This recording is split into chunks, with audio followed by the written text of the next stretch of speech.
Dando continuidade ao nosso curso, agora eu vou falar um pouco sobre áreas das figuras planas, das figuras principais, tá? Então é o seguinte, ó, essas fórmulas, elas precisam ser memorizadas, você precisa realmente sabê-las, né? Então é o seguinte, as principais figuras que a gente encontra na geometria são essas aqui. Então, essa aqui é um quadrado, tá? Quadrado ele tem um lado e um outro lado. Como é que eu calculo a área? Simplesmente fazendo lado vezes lado, que nesse caso fica lado ao quadrado. Então, a área de um quadrado é lado ao quadrado, lado vezes lado. Essa segunda figura aqui é um retângulo. O retângulo ele tem uma base e uma altura. Tá? Aí como é que eu determino a área de um retângulo? Base vezes altura. Tá? Essa figura aqui é chamada paralelogramo. Paralelogramo, e é como se fosse um retângulo que entortou, só que ele entortou de um lado e de outro, igualmente. Então, praticamente, é um retângulo entortado. Então, a área dele também é base vezes altura. Só que a altura é aqui fora, não é a parte deitada, porque a altura tem que estar de pé. Tá? Então, base vezes altura. Paralelogramo é o nome da figura. Aí, eu tenho um triângulo, genericamente um triângulo qualquer, ele vai ter a base dele aqui, essa é a base, e a altura.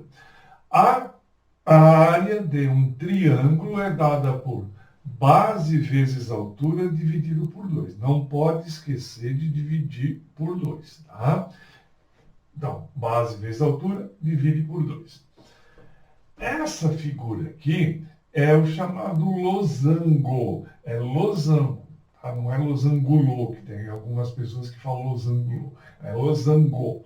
E essa figura é formada por uma diagonal e por outra. E elas são diferentes. Tá? Aí o que eu tenho? A área é a diagonal zona vezes a diagonalzinha, tudo dividido por 2.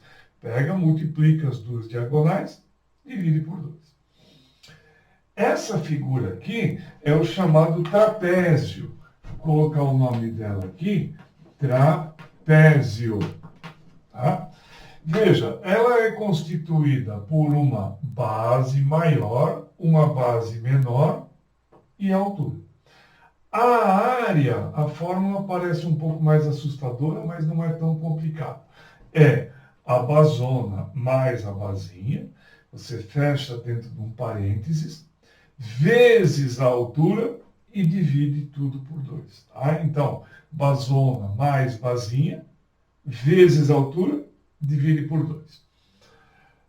Agora tem uma outra figura, que é a circunferência. A circunferência, a linha é chamada circunferência.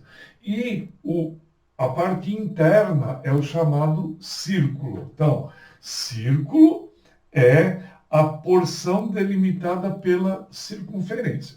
Basicamente, eu tenho dois elementos importantes na circunferência, que é o raio dela. O que é o raio? Sai do centro e vai até ela. Essa medida é chamada raio. Só que eu tenho uma outra, que é o seguinte: ela sai de um ponto, atravessa o círculo inteiro e vai para outro ponto da circunferência. Só que passando pelo centro. Quando passa pelo centro, essa semirreta vai chamar diâmetro. Por acaso, um diâmetro é o dobro do raio. Só que, veja, as fórmulas de cálculo são baseadas no raio. Então, se um problema te der o diâmetro, você primeiro tem que dividir por 2. Pega o diâmetro e divide por 2 para ter um raio. Muito bem. A área do círculo, quer dizer, da porção delimitada pela circunferência, é dada por π vezes r ao quadrado, raio ao quadrado. O que é esse π? É um número irracional cujo valor é 3,14. É muito maior, mas o 3,14 serve para o nosso uso. E o perímetro, o que é perímetro? É andar em volta. Então, se você der uma volta completa em torno de um círculo, percorrendo a circunferência, o perímetro ou o comprimento é dado por 2 vezes o π vezes o r. Esse π, de novo, é o 3,14. Então, essas fórmulas a gente precisa ter bem decoradas para usar na resolução de problemas. Problemas esses que eu já vou colocar logo em seguida e comentar.